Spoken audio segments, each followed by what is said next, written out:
मिर्ज़ा ने सवाल पूछा कि इफ्तारी के टाइम में दुआ करने का क्या मतलब है।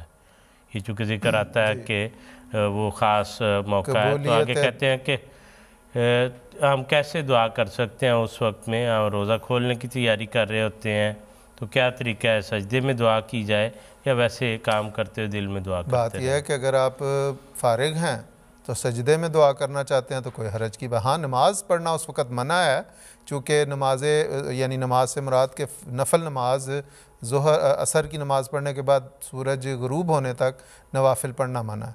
लेकिन आप सजदे में दुआ तो कर सकते हैं, कोई हरज की बात नहीं। आप अगर फ़ारिग हैं तो सजदे में दुआ कर लें।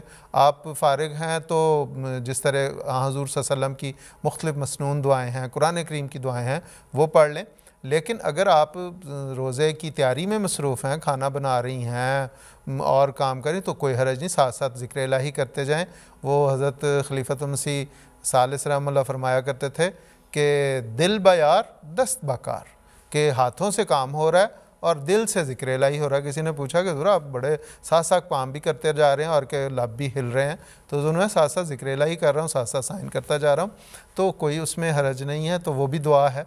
तो बाकी दुआ आप अपनी ज़ुबान में भी कर सकती हैं, मसनून दुआएं भी पढ़ सकती हैं, अपने लिए, बच्चों के लिए, जमात के लिए, इस्लाम के लिए, दुनिया के लिए, जिस तरह चाहें अपने अल्फाज में अपने रब को आपने पुकारना है, वो जिस तरह चाहें आप दुआ करें। ठीक है, जज़ाकल्लाह।